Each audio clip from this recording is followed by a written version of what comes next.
Hello అండి. ఇప్పుడు చెప్పబోయే కథ పేరు కృష్ణత్త ఇల్లు. ఈ కథని రచించిన వారు సుష్మా గారు. ఇక కథలోకి వెళ్ళిపోతే, చాలా రోజుల తర్వాత ఇంటికి ఒక పెళ్లి పత్రిక వచ్చింది. తెరిచి చూసిన వెంటనే కళ్ళు చెమ్మగిల్లాయి. మీ భవదీయులు రామారావు కృష్ణవేణమ్మ దంపతులు అనే పేర్లు చూడగానే మనసు బాల్యం వైపుకు పరుగులు తీసింది. మా అమ్మకి ఒక్కగానొక్క అన్నయ్య, ఆయనే రామారావు మామయ్య. సెలవులు అనగానే మాకు రామారామయ్య మామయ్య ఇల్లు తప్ప మరేమీ తెలియదు. ఉదయం 6 అవ్వకముందే కృష్ణత్త ఘాటుగా కలిపే కాఫీ డికాషన్ వాసనతో మొదలయ్యేది మా రోజు. రాత్రి మేము తినమని మారం చేసిన అన్నం కొత్త ఆవకాయ నెయ్యితో కలిపి ఆరగించేసేవాళ్ళం. పొద్దున్నే కృష్ణత్త చేతి వంట మహత్యం అది. సెలవులకి అమ్మ మామయ్య వాళ్ళ ఇంటికి రాగానే అమ్మమ్మ ఒకరికి ఒకరు చూసుకొని ఏడ్చేవారు బెంగతో. ఎందుకో నాకు పెళ్ళై అత్తారింటికి వెళ్ళి పండక్కి మా పుట్టింటికి వచ్చినప్పుడు మా అమ్మని చూసేంతవరకు అర్థం కాలేదు. కృష్ణత్తకి తన పిల్లల కన్నా నేను మా చెల్లి అంటేనే ఎక్కువ ప్రేమ. ఆ విషయంలో అత్తకి బావలకి చిరు పోట్లాట్లలు చాలానే అయ్యేవి. ఆడపిల్లలు లేరు కదా, అందుకే నాకు వాళ్ళంటే ఎక్కువ గౌరవాన్ని సర్ది చెప్పేది. కృష్ణత్త వాళ్ళ ఇల్లు చాలా విశాలంగా ఉండేది. బహుశా అందుకేనేమో ఇంట్లోనే దాగుడు మూతలు ఆడేవాళ్ళం. పెరట్లో అన్ని రకాల మొక్కలు ఉండేవి. మామయ్య ఉల్లిగడ్డలు కూడా పండించేవారు. పక్కనే చాకిరే ఉండేది. అత్త అక్కడే బట్టలన్నీ ఉతికి చీరలను తెరలుగా ఆరేసేది. ఆ చీరల మధ్యలో సమయం తెలియకుండా ఆడుకునేవాళ్ళం మేమంతా. ఒకరోజు వీధిలో కరెంటు స్తంభాలు పాతటానికి గొయ్యలు తీసి చీకటి పడటంతో ఆసి అలాగే వదిలి వెళ్ళిపోయారు పనివాళ్ళు. ఇంతలో మేము ఆడి ఇంటికి వచ్చాము. మాతో పాటు చిన్నుగాడు రాలేదు. చిన్ను కొడుకు. అత్తకి 3 మగపిల్లలు, రాజాబావ, వాసుబావ, చిన్ను మా అందరికంటే చాలా చిన్నవాడు. చిన్ను కనిపించట్లేదని చాలా కంగారు పడ్డారు అందరూ. స్తంభాల కోసం తవ్విన గొంతులో పడిపోయాడేమోని భయపడిపోయారు. మామయ్య అయితే మనిషిలా లేడు. అందరూ అరుస్తూ వీధిలోకి పరుగులు తీశాం. అసలు ఎక్కడా వాడి ఉనికి లేదు. కృష్ణత్త భయంతో కళ్ళు తిరిగి పడిపోయింది. అమ్మ ఏమో ఇంత చీకటి పడ్డాక కూడా ఆటలేంటి అని మమ్మల్ని కోప్పడింది. చిన్ను కోసం చుట్టుపక్కలంతా వెతికారు, దొరకలేదు. ఇంతలో అత్త తేరుకుంది.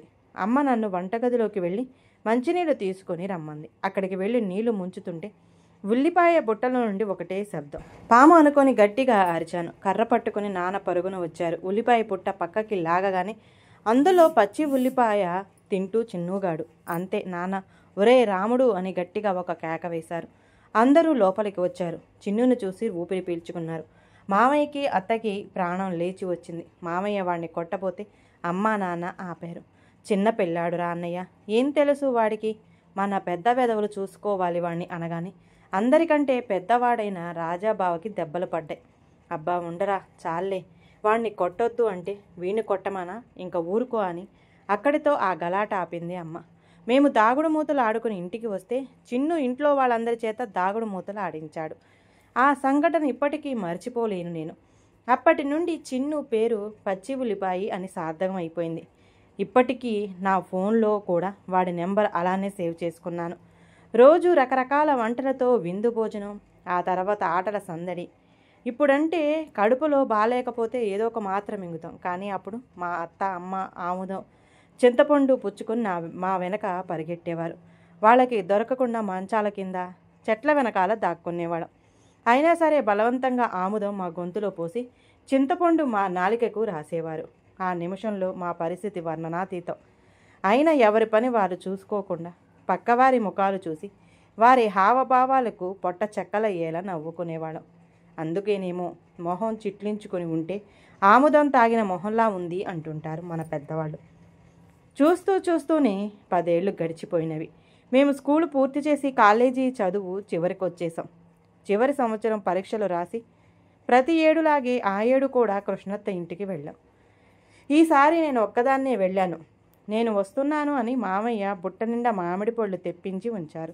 అత్త ఎన్నో వంటలు చేసింది. ఎందుకత్తా ఇన్ని వంటలు, నేనేమైనా అతిథినా అన్నాను నేను. అయ్యో తల్లి, ఏడాదికి ఒకసారి వస్తావు, ఈ మాత్రం వండకపోతే ఎలాగే నవ్వుతూ చెప్పింది అత్త. భోజనం వేళ అయింది. పక్కింటి లక్ష్మిగారు కూడా భోజనానికి వచ్చారు. రా లక్ష్మి, ఇదిగో మా మేనకోడలు వచ్చింది, అందరం కలిసి భోజనం చేద్దాం రండి పిలిచింది అత్త.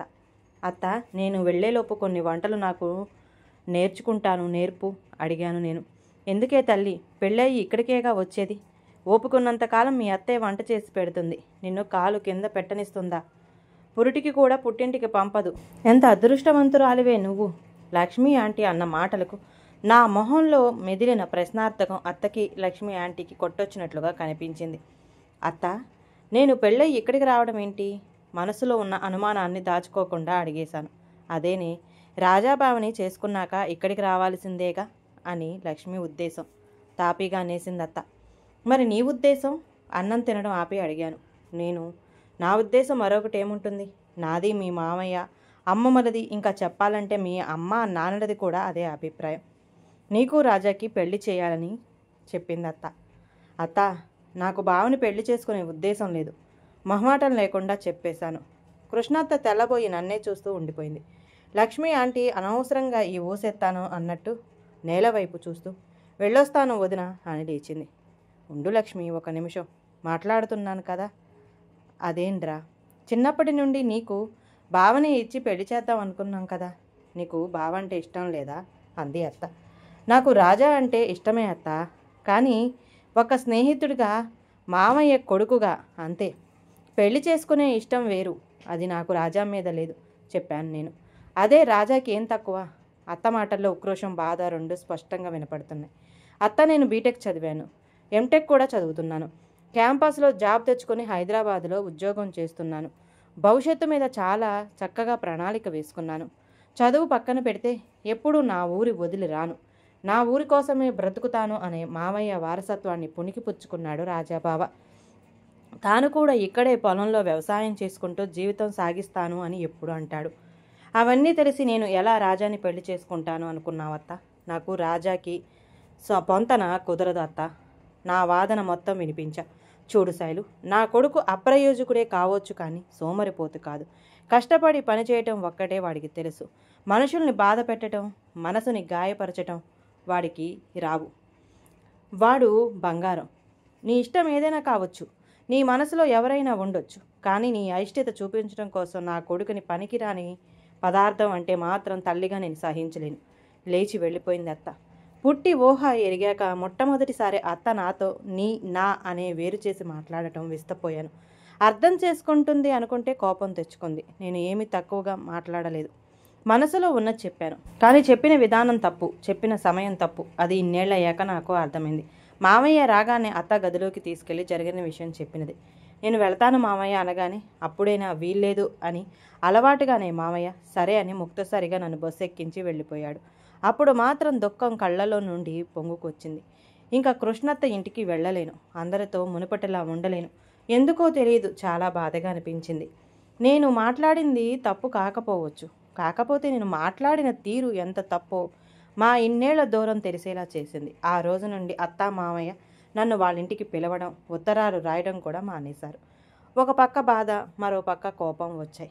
వాళ్ళ అబ్బాయిని చేసుకోను అన్నందుకు ఇంత పెద్ద శిక్ష, ఇది ఏమాత్రం సబబు? తప్పుగా మాట్లాడినందుకు మందలించి ఆపై మామూలుగా ఉండొచ్చు కదా అనుకుని రోజు లేదు. ఎంటెక్ చదువుతున్నప్పుడు పరిచయమైన నా సీనియర్ వెంకట్ను ప్రేమించి ఇరువైపులా పెద్దల్ని ఒప్పించి పెళ్లి చేసుకుని పూణే వచ్చేశాను. అక్కడే నేను ఉద్యోగం చేస్తున్నాను. 2 పిల్లలు. అమ్మాయి 7th క్లాస్, అబ్బాయి 5th క్లాస్. డాడీలు కాలం నడుస్తున్న రోజుల్లో వాళ్ళకి తెలుగులో అమ్మా నాన్న అనిపించడానికి మాకు అవకాశమే లేకపోయింది.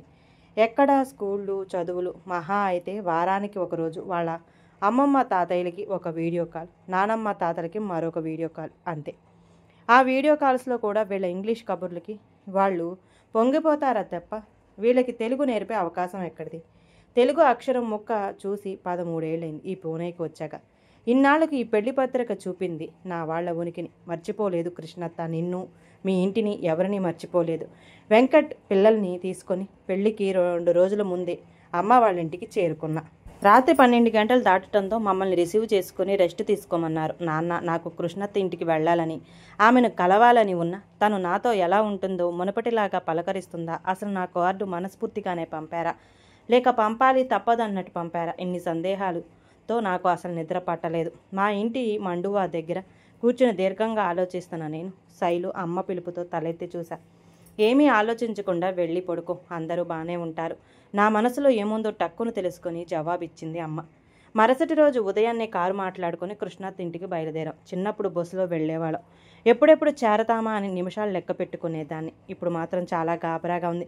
ఒక పక్క ఆనందంగానూ ఉంది. కారు దిగకుండానే అమ్ములు ఎలా ఉన్నావురా అంటూ అరుగు మీద కూర్చుని మా కోసం ఎదురు చూస్తున్న అమ్మమ్మ దగ్గరికి వచ్చి కావలించుకుంది. నా పెళ్లికి చుట్టం చూపుగా వచ్చినప్పుడు చూడడమే అమ్మమ్మని. మళ్ళీ ఇప్పటిదాకా కలవలేదు. అత్తయ్య మామయ్య అయితే నా పెళ్లికి కూడా రాలేదు. లోపలికి వెళ్ళాం.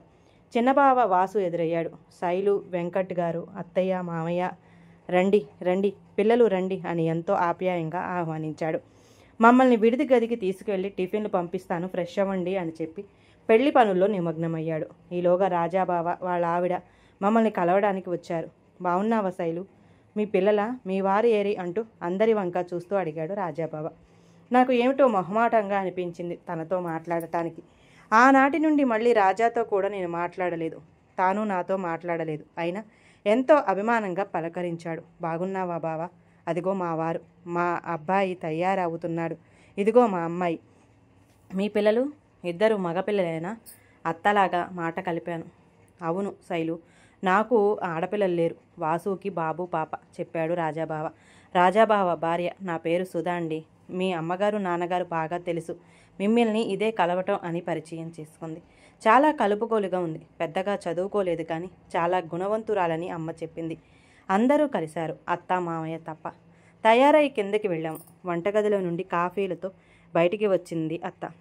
బాగున్నారా అన్నయ్య, ఇప్పుడా రావడం? 10 రోజుల ముందే రమ్మంటే అని అమ్మ నాన్నలను పలకరించింది అత్త. నేను పలకరించినా మాట్లాడదేమో అనే భయంతో మౌనంగా ఉండిపోయాను. శైలమ్మ, మా అత్త పిలవడంతో ఆమె వంక చూశాను.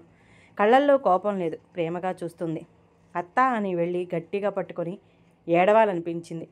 కానీ పెళ్లివారు ఉన్నారు, అది సమయం కాదు. బాగున్నావా అత్తయ్య? మామయ్య కనిపించలేదు. అవునులే, పెళ్లి కదా, పనులతో హడావుడిగా ఉండి ఉంటాడు. గొంతులో నుండి ఆనందం, బాధ ఒకేసారి ధనించడం అంటే ఇదేనేమో. బంధాలకు మనుషులు అతీతమేమీ కాదు. ప్రేమ వాత్సల్యం కాలంతో చెరిగిపోవు. ఆలోచనలో పడిపోయాను. మళ్ళీ తల్లి నా మీద కోపంగా ఉందా? ఆ రోజు జరిగింది నేను మర్చిపోలేదు. చిన్నపిల్లవి, నీకు ఏం తెలుస్తుంది ఏం మాట్లాడాలో, ఎలా మాట్లాడాలో? పైగా 20 ఏళ్ళు కూడా లేవు నీకు. పెళ్ళి, అత్తారిళ్ళు, అది ఇది అని అడావిడి పెట్టేస్తే కంగారు పడిపోవు. నీ మనసులో ఉన్నది సూటిగా చెప్పావు. తప్పేముంది? ఆ రోజు అవన్నీ ఆలోచించే వికాసం నాకు లేకపోయింది. పెద్దరికం అంటే ఏమిటి? పిల్లల్ని పెత్తనం చేయడం కాదు కదా, పిల్లల మనసు అర్థం చేసుకోవడం. ఎందుకో నా బుర్రకు ఇవన్నీ తట్టలేదు. అప్పుడు మీ మామయ్య చాలా సర్ది చెప్పారు. నాకు అప్పటికి మనసు ఒప్పలేదు. కొన్నాళ్ళు పోయాక మీ చిన్నతనం గుర్తు చేసి మనవలు ఆటలు అల్లరి చూసినప్పుడు అనిపించిందిరా, నా చేతుల్లో పెరిగారు, మిమ్మల్ని ఎలా వదులుకోగలను అని. క్షమించరా. అత్త కళ్ళల్లో నీళ్లు నిండాయి. తప్పు నాదే అత్త. చిన్నప్పటి నుండి నన్ను సొంత బిడ్డలా చూసుకున్నావు. ప్రతి సంవత్సరం సెలవులంటే నాకు మీ ఇల్లు తప్ప ఇంకోటి తెలియదు. అలాంటిది నేను నీ కోడలని అవ్వాలి, ఎప్పటికీ ఇదే ఇంట్లో నీ కళ్ళ ఎదురుగా ఉండాలి అనుకోవడంలో స్వార్థమేముంది? తప్పేముంది? నేను బావని తక్కువ చేసి మాట్లాడాను. నీ ఆశ మీద నీళ్లు చల్లాను. నీకు బాధ కలగటం సమంజసమేగా. నన్నే నువ్వు క్షమించాలత్తా, కళ్ళు తుడుచుకుంటూ అన్నాను నేను. బంధువుల మధ్య అపార్థాలు ఒక్కోసారి అగాధాలు అయిపోతాయి. అలాంటప్పుడు ఒక్కసారి ఈ జన్మకి మీరే మన బంధువులు, వీరితోనే మన బాంధవ్యం అని అనుకుంటే చాలు. ఇలాంటి దూరాలకు తావే ఉండదు. ఇక క్షమాపణలు చాలు పద. అందరికీ తీయటి పాయసం చేద్దు గాని. చిన్నప్పుడు నా దగ్గర నేర్చుకున్నావుగా. నన్ను చెయ్యి పట్టుకొని వంటింటిలోకి తీసుకెళ్ళింది. మనసులో ఉన్న భారం అంతా ఒక్కసారిగా దిగిపోయింది. హాయిగా అనిపించింది. మామయ్య ఎదురయ్యి ఆప్యాయంగా నవ్వుతూ పలకరించాడు. మళ్ళీ నా బాల్యం కళ్ళ ముందు ఆడింది. నేను మునుపటిలాగా ఇల్లంతా తిరుగుతూ పనుల్లో చెయ్యి కలిపాను. అత్త నాతో మళ్ళీ ప్రేమగా మాట్లాడుతుంది. అమ్మ, నాన్న, మా వారు, పిల్లలను నా కళ్ళల్లో ఆనందాన్ని చూసి మురిసిపోయారు. నేను చిన్నపిల్లనైపోయాను. ఇకపై కృష్ణత్త ఇంటికి ఏ సంకోచం లేకుండా రావచ్చు. కృష్ణత్తతో మునుపటిలా మాట్లాడొచ్చు అనే భావన ఎంత ప్రశాంతత ఇచ్చిందో చెప్పలేను. పెళ్లి తంతు వైభవంగా మురిసింది. వెళ్ళొస్తామత్తా అన్నాను నేను. పిల్లలందరూ కలిసిపోయి ఆటల్లో మునిగిపోయారు. పెళ్ళైపోయింది, బయలుదేరాలి అనేసరికి మొహం ముడుచుకున్నారు. శైలమ్మ, నీకు మళ్ళీ చెప్పక్కర్లేదు. ప్రతి ఏడు సంక్రాంతికి మా ఇంట్లోనే. అర్థమైందా? వెంకట్ బాబు, మీకు కూడా చెప్తున్నాను. మీరు మా అబ్బాయే. పిల్లల్ని తీసుకొని ఇక్కడికి వచ్చేయండి అని పిలిచింది అత్త. తప్పకుండా అండి అన్నారు మావారు. తిరుగు ప్రయాణంలో పెళ్లిలో అందరం దిగిన ఫోటోలను నా సెల్ ఫోన్లో చూసుకుంటూ తొలగిపోయిన అపార్థాల తెరలని మనసులోనే తలుచుకుంటూ సంక్రాంతి కోసం ఎదురు చూస్తున్నాను నేను. ఈ కథ కనుక నచ్చితే ప్లీజ్ అండి లైక్ చేయండి. అలాగే ఛానల్ని సబ్స్క్రైబ్ చేసుకోవటం మాత్రం మర్చిపోమాకండి. మీ విలువైన అభిప్రాయాన్ని కామెంట్ బాక్స్లో కామెంట్ చేయండి. అందరికీ ధన్యవాదాలండి.